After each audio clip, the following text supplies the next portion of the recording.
Happy Friday, my friends, and a very happy Friday the 13th to everybody out there from Prime Sports World.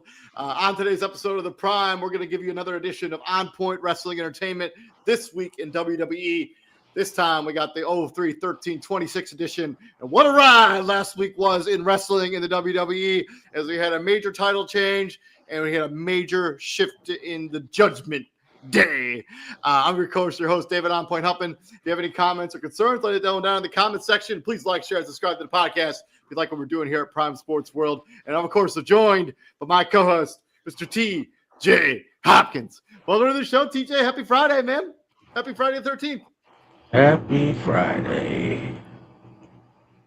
It's not a happy Friday. Illinois got screwed in the Big Ten tournament, and I'm not happy about it.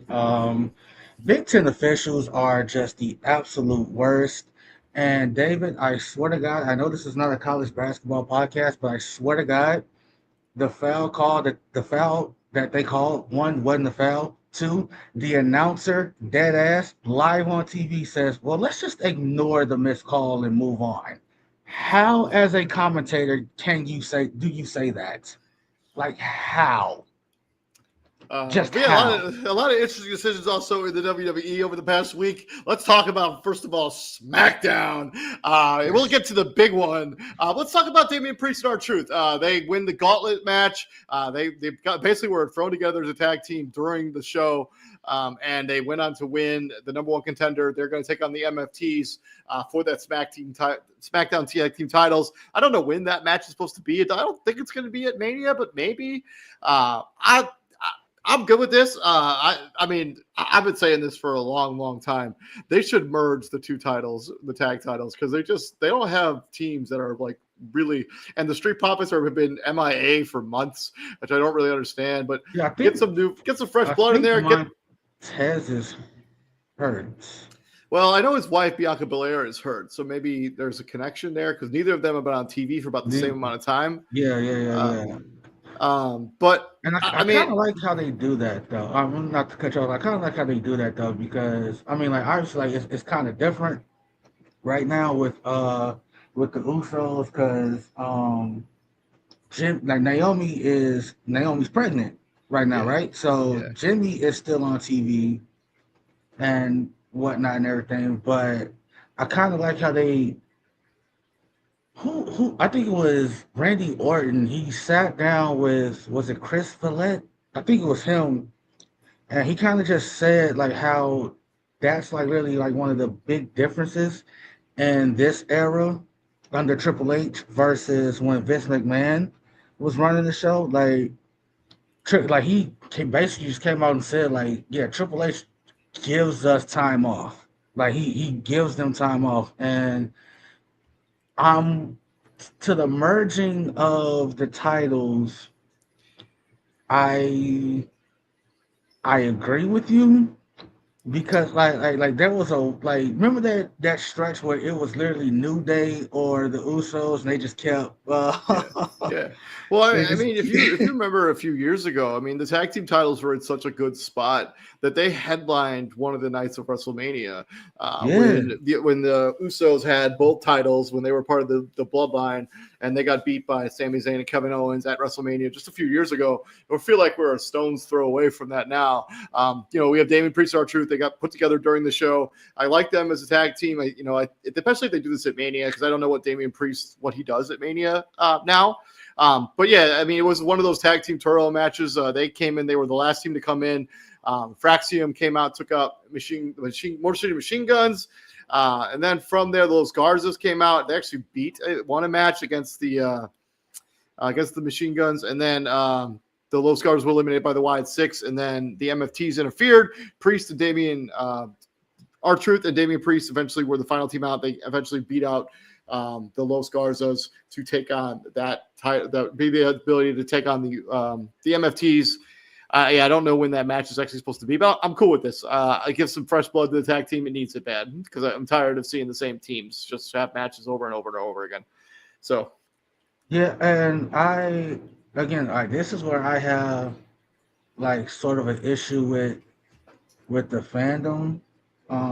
It just like it shows how fickle the fandom can be.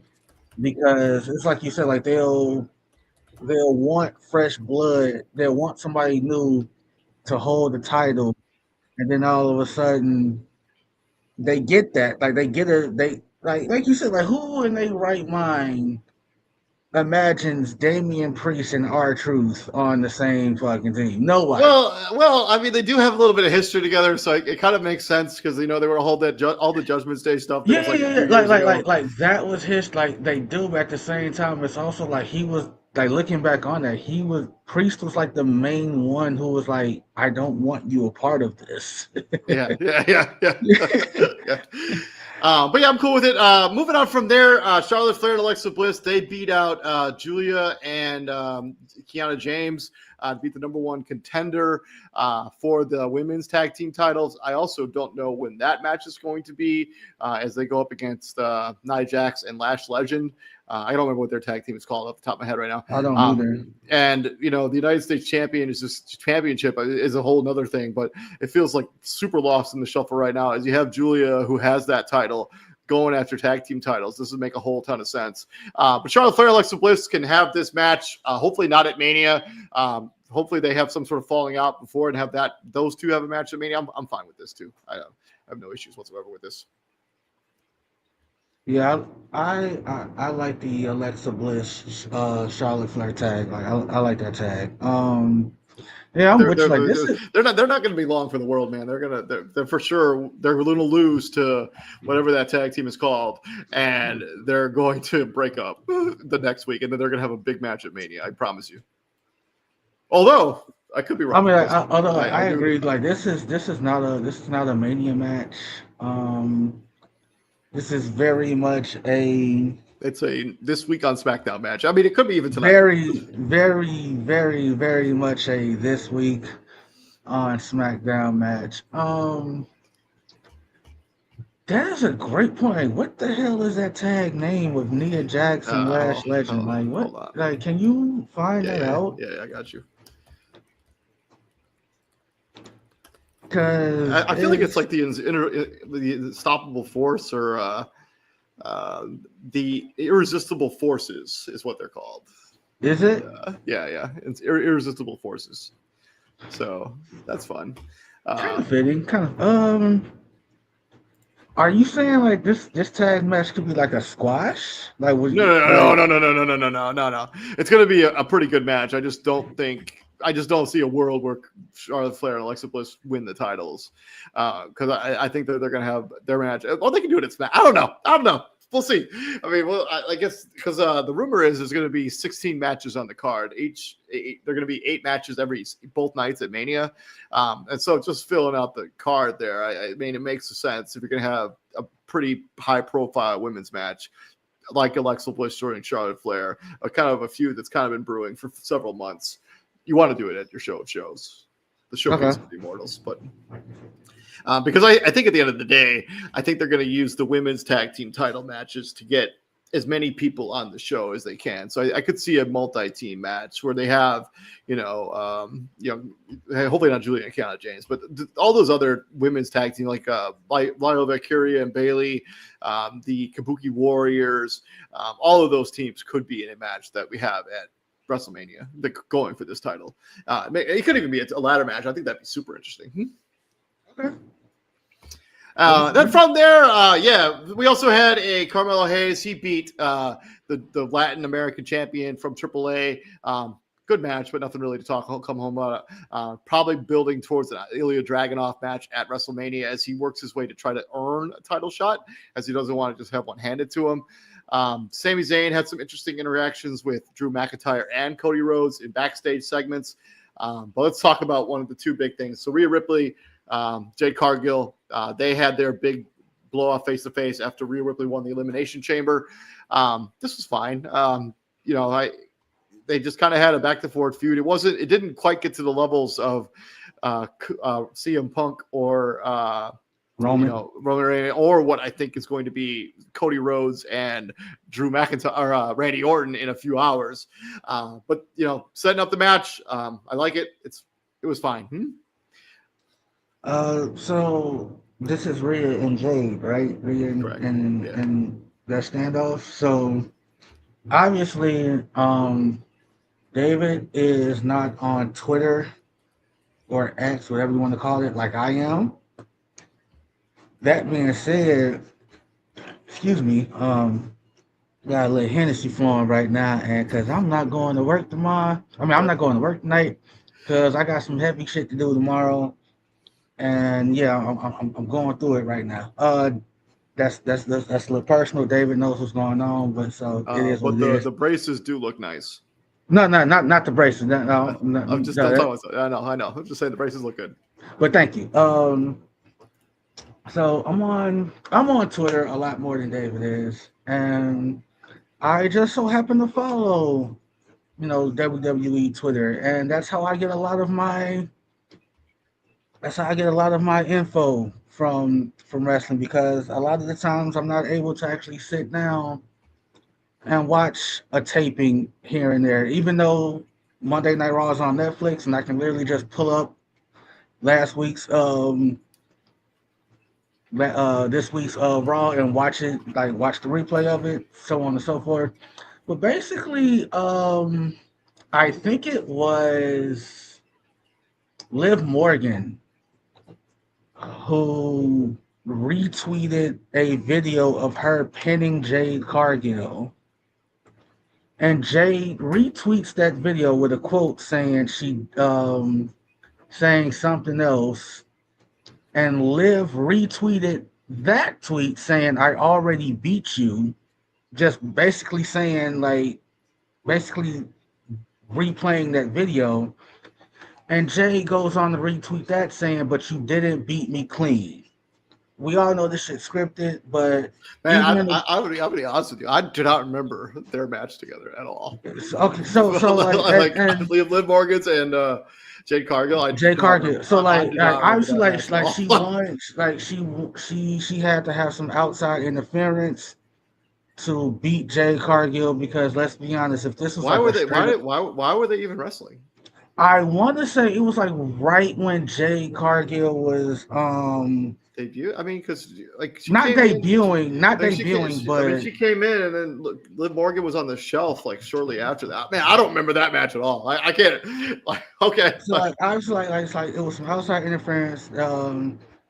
But to get to the Rhea Ripley point of it all, so a lot of this back and forth was between Liv and Jade, and then Rhea Ripley chimes in, and Jade Cargill responds to her, basically getting personal a bit, saying how Rhea Ripley ran to creative about a year or so ago, complaining about how she was being booked. And Jade Cargill kind of called her out on that because it's like you ran to creative saying, she's like, what you gonna do? Run the creative again? And like what they said in the ring versus what they say on Twitter, I'm telling you right now, two different things. Um, but basically, like it got the Rhea stands to jump down Jade Cargill's throat, saying, "Oh, this is why she got ran out of AEW. Like this is why she's had problems. No, everywhere she's gone. All these. So it basically like the interaction basically sort of turned the women's locker room against Jade Cargill a bit because Rhea said something, Chelsea Green came out and said something, and like it was almost like, yo, why are y'all jumping on her when Rhea? It's well documented that Rhea actually did go to creative with a complaint. I Like mean, that was valid. Rhea Ripley complaining about her creative is kind of nuts. Like Like she's like and like a lot of people on Twitter were like, Rhea, like if they're like Rhea Ripley's been at the top of the card ever since she debuted on the main roster. Like unbelievable. in That's some way, a shape, or form, right? Like yeah. She's in like showcasing feuds constantly. Um, constantly. So but it's like it put me in the mind of when like remember like the the Total Divas era, like when all like and AJ was complaining about that. Yeah.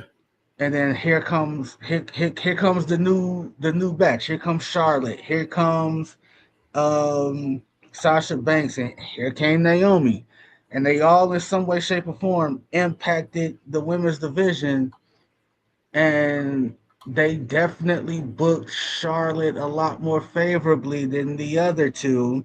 Not saying Sasha Banks didn't have her own success, but by the time Charlotte was 3 years into the main roster, she had already been like an 8-time women's champion. She was insane. I think she's got 12 now. Like, which is Like insane. she's only like a few So, away from her dad. But like they hot obviously, potato those women titles a lot more than the like men's side. this, But this, this stand, like this in ring confrontation right here.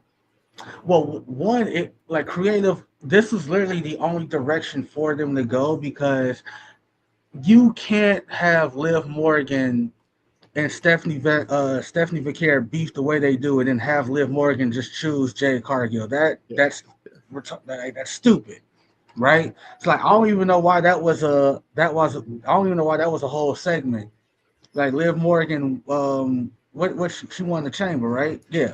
no. Liv No, Morgan won Royal the Rumble. Royal She won Rumble. Yeah, she wins the Royal Rumble, and then all of a sudden it's like, oh, who is Liv Morgan gonna choose when she's literally had 99% of her interactions with Stephanie Vicaire, I mean, especially and but she's on Raw already. she's on Like, Raw already, and she yeah, has minimal interaction with Jake. That segment made no sense whatsoever. So it's almost like, yeah, just book the fucking match already. This one right here, I have a like. I don't know how personal it's gonna get. Like this Friday will tell us. Tonight will tell us a lot if well, they they're have a not. segment. So we're gonna get to that, but Jade Cargill is supposed to have a match against Michin that she will for sure win, and I imagine Rhea Ripley will attack her after the match is over, and we'll just continue to build the feud going into I Mania. I think a lot of But what I think a lot of what Jay Cargill was going through is what Nia Jax went through when she got. Remember how like Nia Jax was like, well, I mean, I don't think we're comparing apples to oranges here because Nia Jax was actually hurting people in the ring. Like she was when she first debuted, she was a yeah, she was sloppy her. worker. So like Like that's what like she was a sloppy worker when she first I'm more debuted. It so. wasn't until she came, like she actually had to get released, and then when she came back, she's been like a totally different person in the She's been ring. more refined and Yeah. like it's unfortunate because like she just can't shake that tag. And I was more so along the lines of Jay Cargill being quote unquote sloppy versus her hurting people. Like I haven't seen her really hurt anybody on. No, me either. I haven't like and that's for both. That's for AEW and WWE. I have no stories of Jay Cargill hurting. No, she's been a relatively safe worker most of their time that's been in the ring. So, and then from that one, so we had a really cool segment with Randy Orton and Trick Williams. I do think if Randy Orton wins the title at Mania, I would love for Randy Orton and Trick Williams to have the feud, that be their first feud. I don't think Trick Williams would win that feud, but I think it would elevate Trick Williams because he's brewing for big things. But the thing that people are talking about today, or at least since it happened, is Cody Rhodes defeating Drew McIntyre and winning the WWE title with some help. Obviously, there were shenanigans in this match. Obviously, Jacob Fatu got involved in this match and basically stopped Drew McIntyre from using the steel chair. Cody Rhodes ends up going on, winning a cutter, wins the Crossroad. And I think this is probably going to lead to a eventual Cody Rhodes heel turn. I think this match is going to be one-on-one. I think they're going to put Drew McIntyre and Jacob Fatu in a match together. They'll have Jacob Fatu will probably win that match at Mania, and then you probably set up Fatu to have a title feud down the line.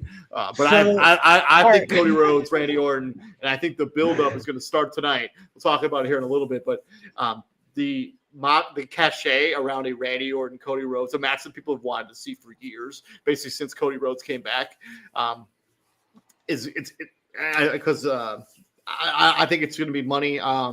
I feel bad for Drew McIntyre. Like you think you're going to be headlining one of the nights of WrestleMania, and then you get kind of the rug pulled out of you. Like a couple weeks before Mania, but unfortunately, it's just the industry that Like, didn't yo, decide.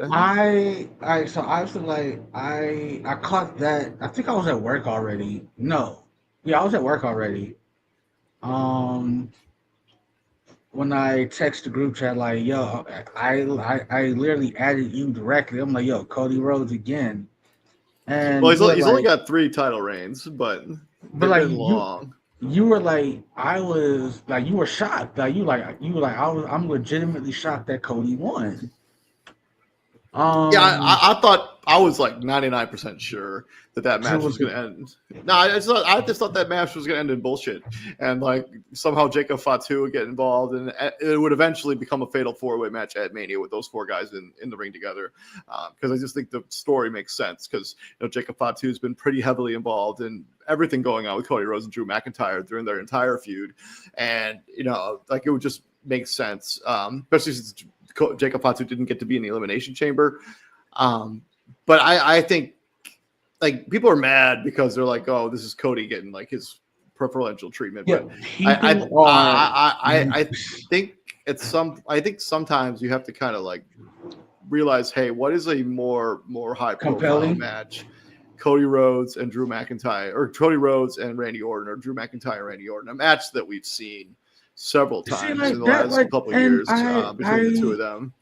I hate that because I think in this situation, there's no wrong answer. Like you're not gonna sit here and tell me that that Drew McIntyre and Randy Orton wouldn't have put asses in the seats. Oh, I not the way that, because especially because I've read on the internet, because I work at a TV station. I heard that You ticket should sales do. are terrible for the WrestleMania right now, and so if you put Cody Rhodes and Drew and Randy Orton as one of the high Bro, profile you want to know? matches, That's a I think it'll separate issue. I think It's it'll move ticket sales entirely.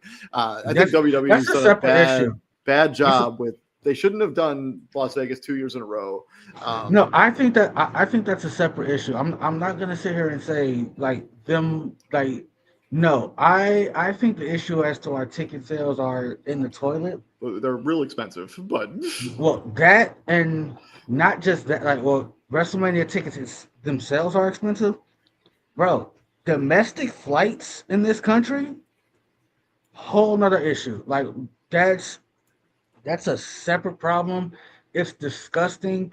A domestic flight in this country should literally cost no more than $200. It's insane how much it costs to fly to another U.S. city. That plays more of a factor than anything the well, company itself is doing. I think ticket prices could be cheaper. Like it's in No, general. Like no. That you're not wrong. Ticket prices absolutely could be cheaper, but if you're combining both, like everything, if you're combining ticket prices, if you're combining airline prices, if you're combining hotel fees, especially in Vegas. I mean, in Vegas, yeah. Vegas in April. Yeah, when it's beautiful, weather's gonna be great. When it's Like, cold, like come on, the ticket but prices to I the, just the ticket I, prices to these shows is the least of because no, see because like I mean it's everybody like goes yeah, in like if you want to buy nosebleed tickets to WrestleMania right now, you're looking at popping $1,000 down. like Like brother it's because no, that's my point. Everybody goes to everybody who buys tickets to these pay-per-views, no matter what it is. Obviously, WrestleMania is the biggest one, but no matter what the pay-per-view is, you're going into this knowing, hey, this ticket is going to be expensive. You already know that the ticket's gonna be expensive, so you're already prepping for that. You're not prepared to spend. You said nosebleeds at WrestleMania for is a grand. You're not prepared to drop a grand. $532 actually right now if you want to just get All in the right, building, and that's or $503, but you're like way out there. that's all right. That's just to get and this is in the Legion. This is in the stadium The Death Star. this Call is it the in the Death Death Star. Star. Yeah. Like this is just to get in the building. You're not counting on your flight to Vegas and from Vegas being Yeah. double that double your ticket price. and on top of your hotel fee. But back to this, I again like the reaction on Twitter. I can't even say it was mixed. I can't even say were people happy to see Cody win again. Like it was a lot of, oh, here we go again, Cody again. Like it was a lot of people not happy with the fact that Drew McIntyre lost that match last Friday. Like they were, it was a lot of unhappy people. After at the end result of that, I I want to say I'm indifferent on it, but I can't really say that because in my world, in my WWE, LA Knight has probably had him a belt or two. I Yeah, said that a week ago, man, he's in danger of not even making WrestleMania right now. and that's kind of crazy because I mean, he's over like Rover, and they don't like. That's a whole other issue for sure.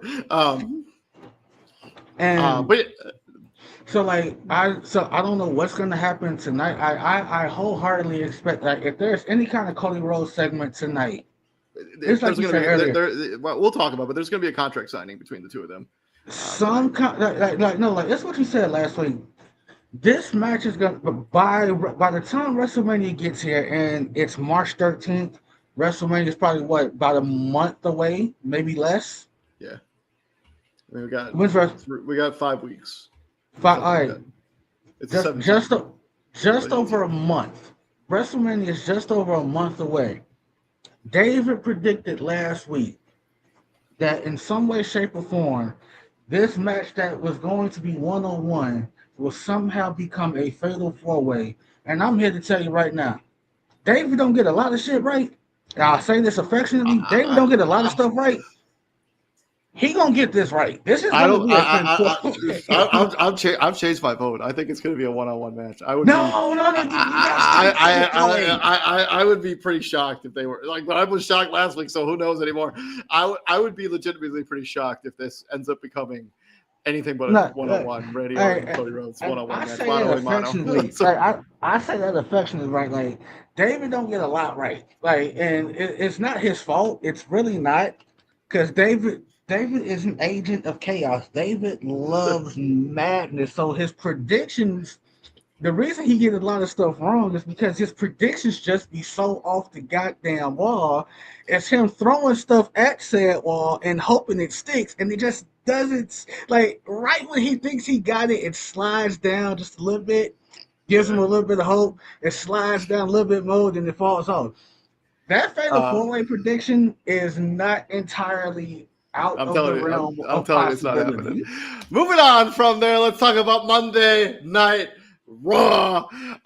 Bailey wins the number one contenders gauntlet match to be for the women's intercontinental title match. I do not think that will be at Mania either. But Bailey, AJ Lee, probably on a Raw episode between here and WrestleMania, because I still think that's going to be Becky Lynch versus a rematch at WrestleMania. But this is probably a dream match for Bailey. She's probably always wanted to go up against AJ Lee. She gets the opportunity and puts Bailey in a kind of because she's kind of just been treading water for a few months now. Puts her in a kind of a showcase piece. Probably will headline a match at Raw at some point between now and then.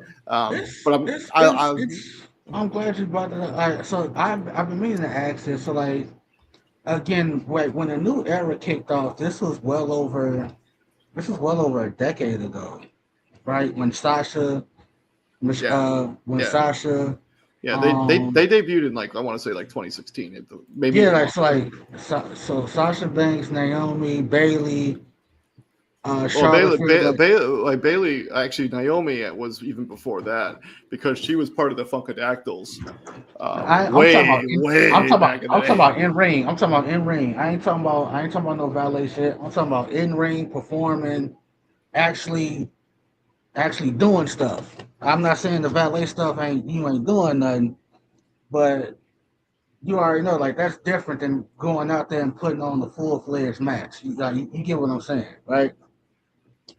Like how as a fan for you, like how is it seeing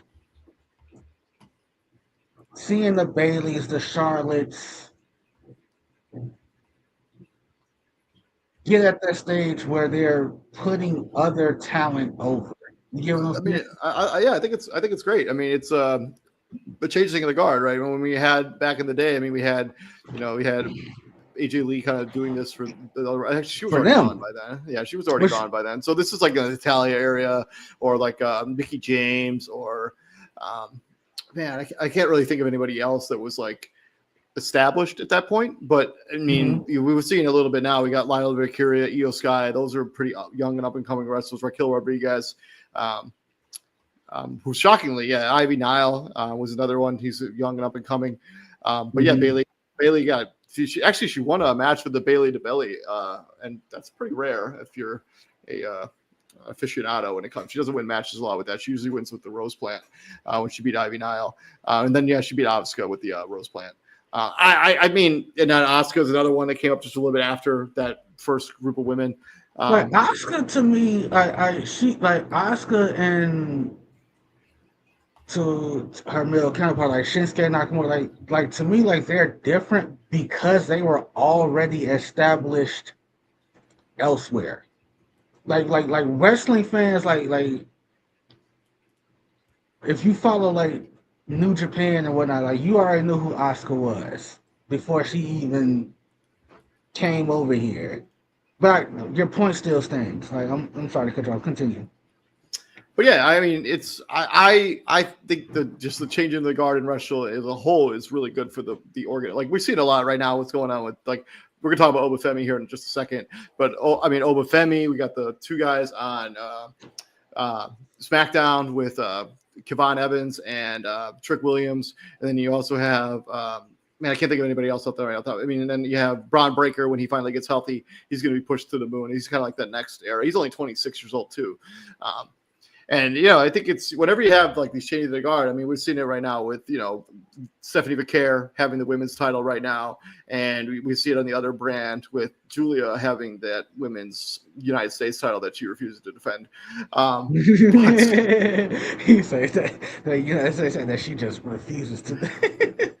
anyways, but yeah, I mean, anytime you have a big time pro wrestling program like this in format, I mean, it's going to be you need to have stars that are going to be up and coming. I think WWE's done a good job through developmental and making those. So they haven't done a great job with Jordan Grace. I kind of thought she would be like in the main event scene by now because she is really good. If you've seen any of her work in TNA or Ring of Honor, like she's real good. Yeah. But yeah, I mean, Bailey gets an opportunity to go up against AJ Lee. I think that's going to be a dream match for her. We'll see what ends up coming out of it. I think eventually, Becky Lynch comes out after that match, and that's probably the match we're going to get at Mania. And Becky Lynch will probably get the title back at WrestleMania, as after AJ Lee got her her homecoming celebration in Chicago, her pseudo home. And then from there, Penta defeated El Grande Americano. Not much to talk about there, but what we do got to talk about is the Judgment Day. After years and years and years where it felt like the Judgment Day was going to be on thin ice, was going to fall apart, it feels like we're finally pulling the trigger on it. Finn Balor, he gets pushed by Dominic Mysterio. He hits a perfect Pele kick. Let's not forget, man, Finn Balor is so talented. Balor is stupid athletic, bro. Yeah, man. And then he was gonna hit. He's like 45 years old too. Like that, like bananas. The dude looks like he's in his 20s, man. And then he was gonna hit the swing blade on Dominic Mysterio because he turned on by JD McDonough. They tackle him to the ground. They take him out. They throw him out of the Judgment Day. I think this is going to be the segue for Finn Balor's face turn, going back to his old entrance and his old music, and probably a match at Mania against Dominic Mysterio. With hopefully we'll see the Demon come back. But this has been brewing for years. It feels like the right time. It feels like the right feud. And I guess we'll see what happens moving forward. But it was time for the Judgment Day. I mean, it felt like it's been time for it. The fact that they've been able to keep that group relevant, even while they were crumbling at the seams, has been very fun to watch. And I think what's also lost in this is they've held every title. They've held every title. Like Yeah. Damian Priest was WWE champion or whichever one he was. Yeah, he had the heavyweight. Yeah. All right, so heavyweight champion. Rhea had the women's belt when she was there. As a faction, they've had tag titles. Now Liv And Morgan then, has had the belt. They've had the yeah, women's tag titles. Yep. And then Dominic Dom was the had IC Intercontinental, title. and he still got that AAA title that he carries around. But So yeah, like it's like you kind of like to your point, like it got to like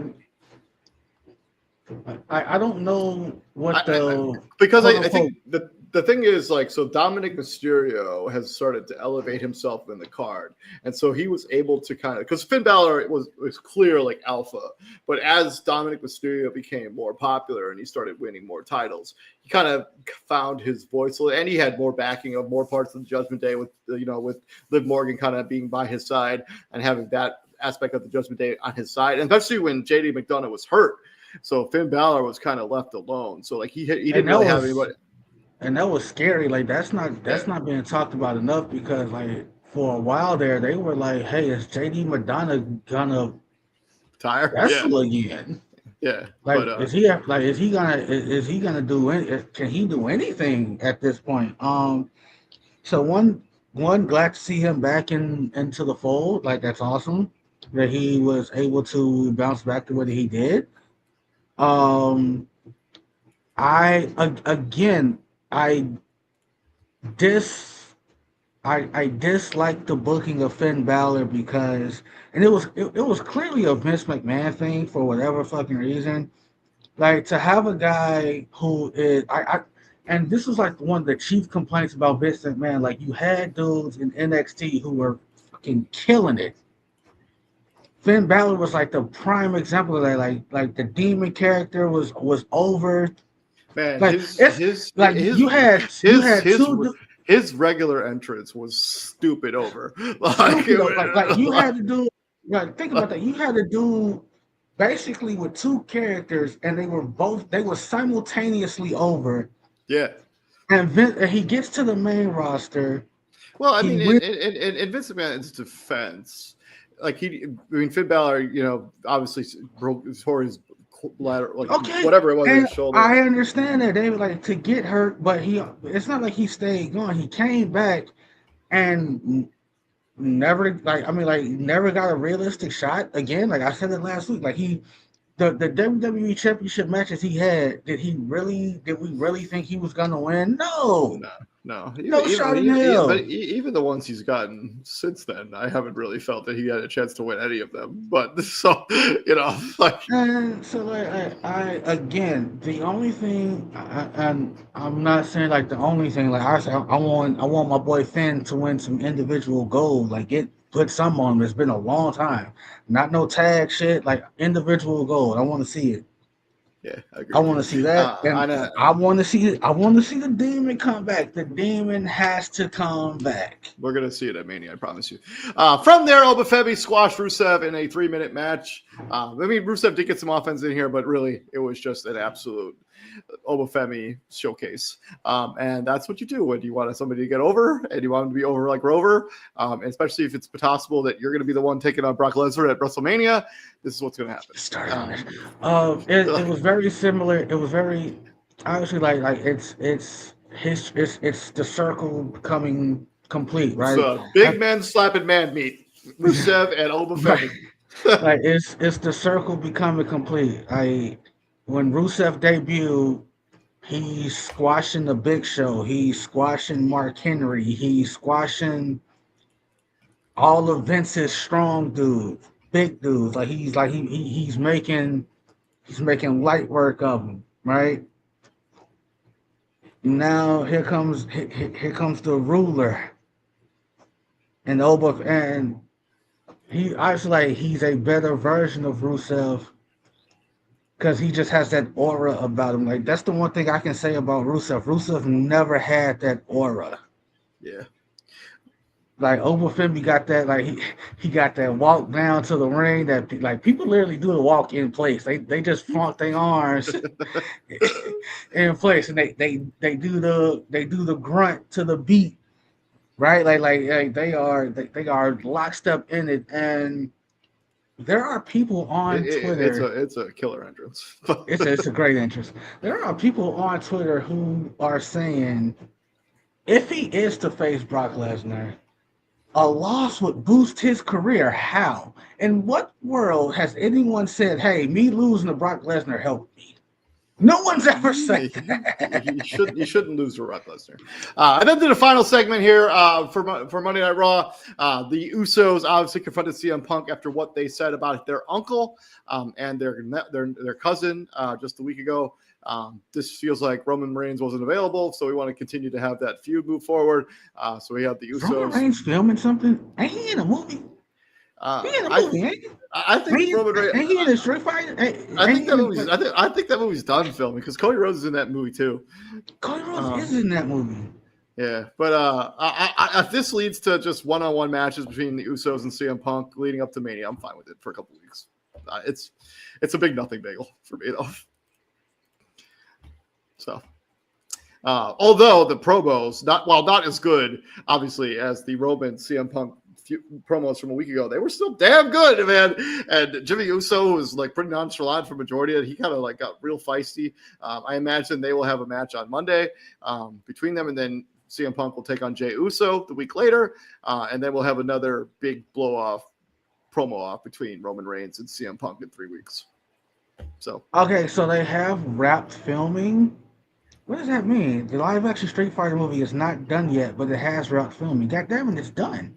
Well, I think they're probably doing editing. Anyway, okay. But yeah, Street Fighter comes out. And Roman Reigns has legitimately earned the fact that if he wants to, he doesn't want to be on TV every week. He doesn't have to be like I'm Roman freaking Reigns, and half the reason that people are in the building is because I'm Roman Reigns. The thing I hate about that is like, especially in this new age of WWE and social media. The one thing Roman Reigns campaigned on way back when was when Brock Lesnar held the title hostage. His main complaint, like he's going to Kurt Angle, he's calling Kurt Angle out. He's like, "Hey, Brock Lesnar didn't come to work today." Like he did that like on a weekly basis. Like Brock Lesnar didn't come to work today. Granted, Brock Lesnar was not filming the movie. That's beside the point. But Brock Lesnar was just doing Brock Lesnar things. Hey, Brock Lesnar's doing Brock Lesnar things. Absolutely right. But like for you to like, there's a percentage of the fans who are like, "Hey, kind of pot calling the kettle black there, Roman, because you don't come to work all the time either." And I'm not one of those people. The Roman Reigns character, the character that Roman Reigns is playing right now, is as good a character as I can ever remember in wrestling ever. Me personally, I am indifferent on that. I feel like the whole acknowledge me thing, the passive aggressiveness, just everything about that Roman Reigns, just like the fact that it takes him 5,000 years to get to the ring. I feel like if you've put in the work, like you said, like there are certain people in this business who have earned the right to be like, "Hey, I just need some time. Like I don't know how much I need, but I need it to just go away, collect, catch my breath." Like Roman is absolutely one of those few to be like, "Yeah, I've earned that," and because of like knowing his medical history and all that other stuff, like I want to say he's a semi-private person because he didn't have to, like when he first announced his when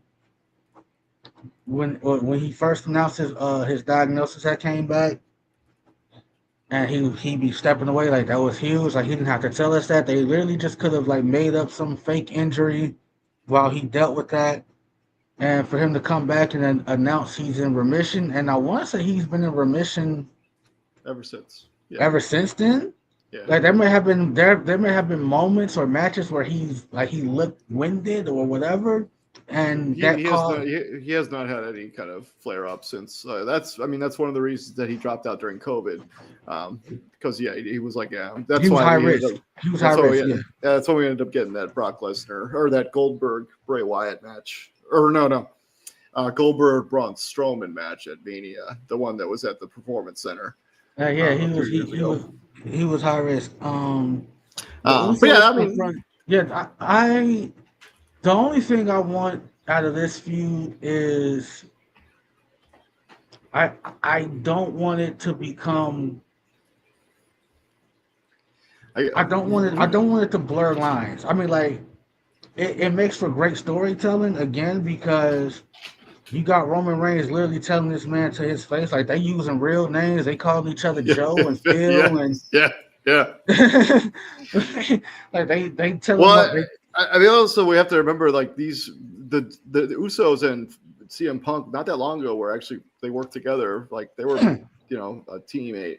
Um, yeah, I mean we'll see. By the way, is the word judgment always spelled without the first E, or is that just the way WWE is spelling it? I don't know.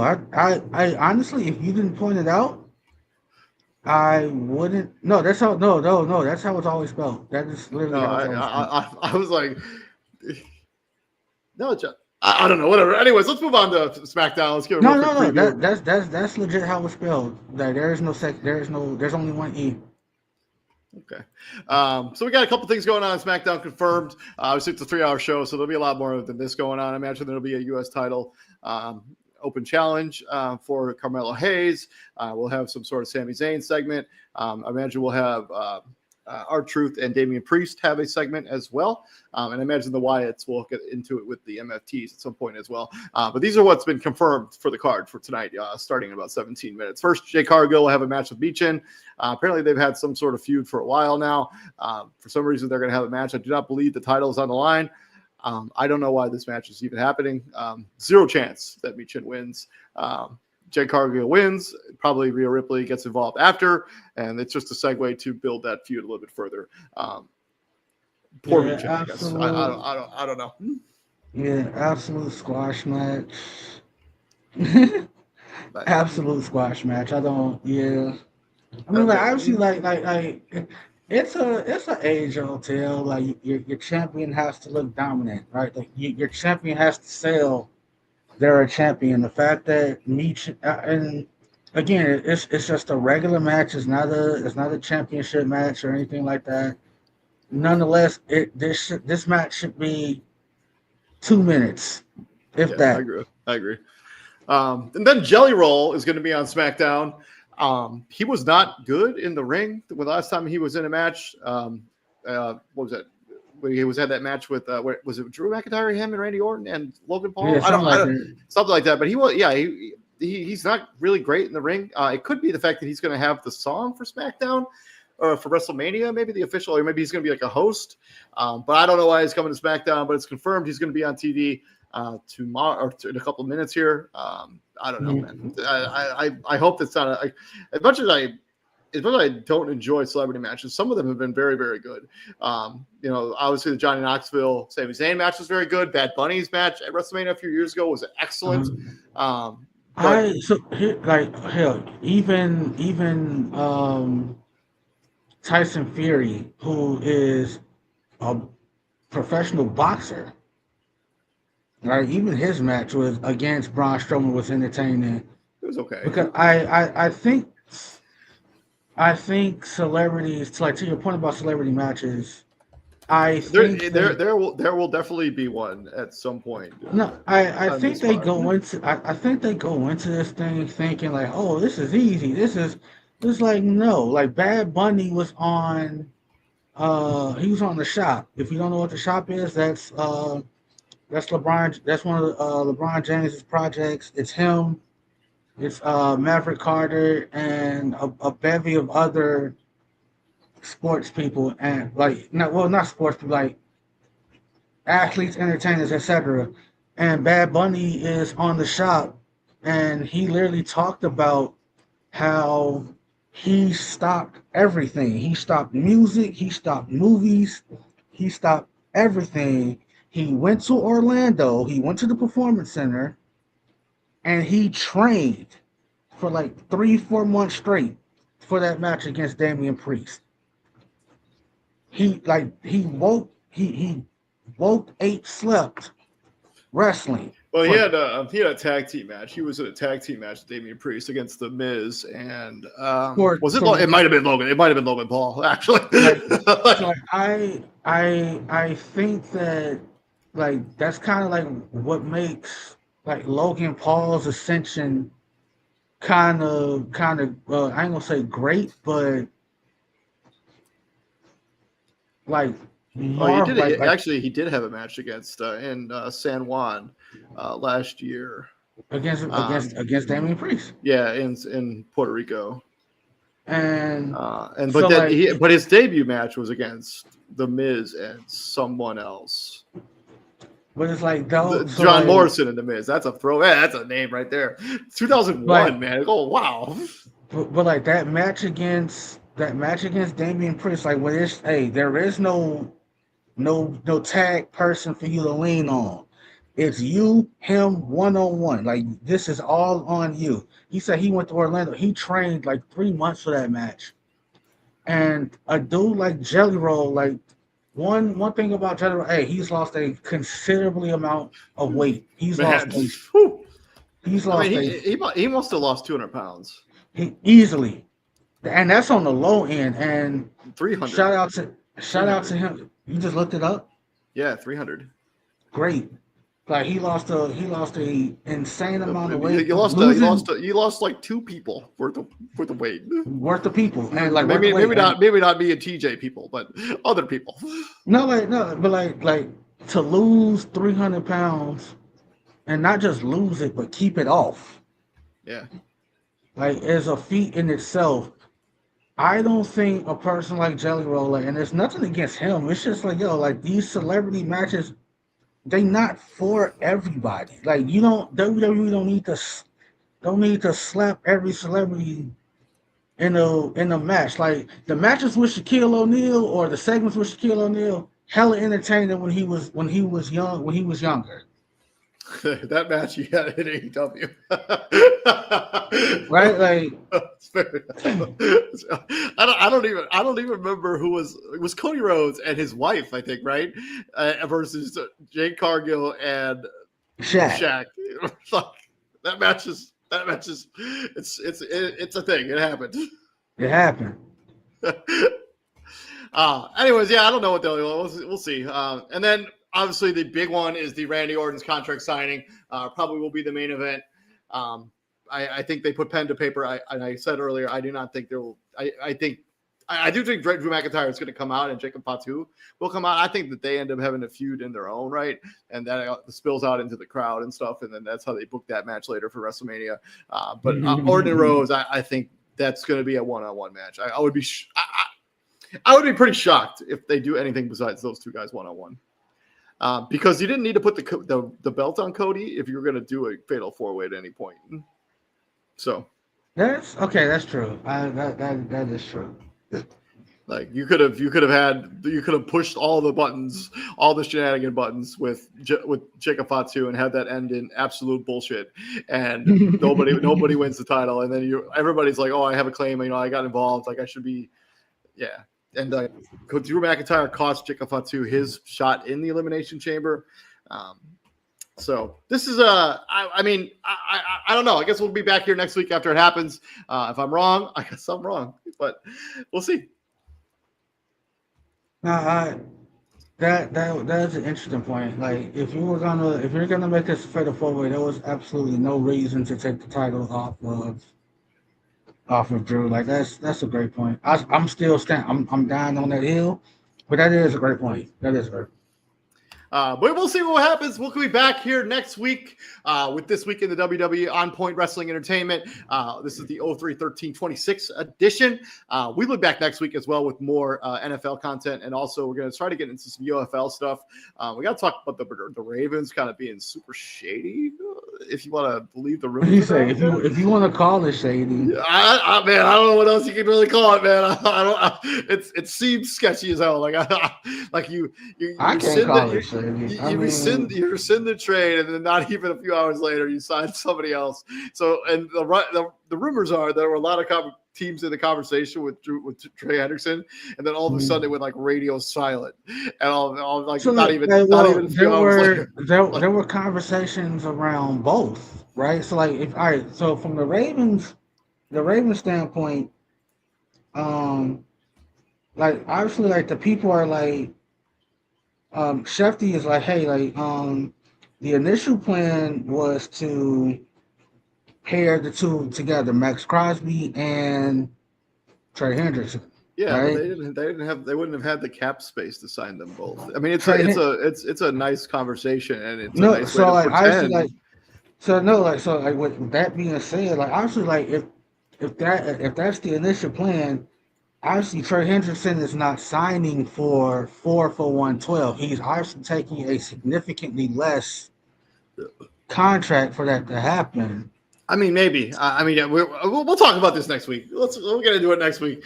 But yeah, this has been On Point Wrestling Entertainment. Hopefully you enjoyed the show. Please like, share, and subscribe to the podcast.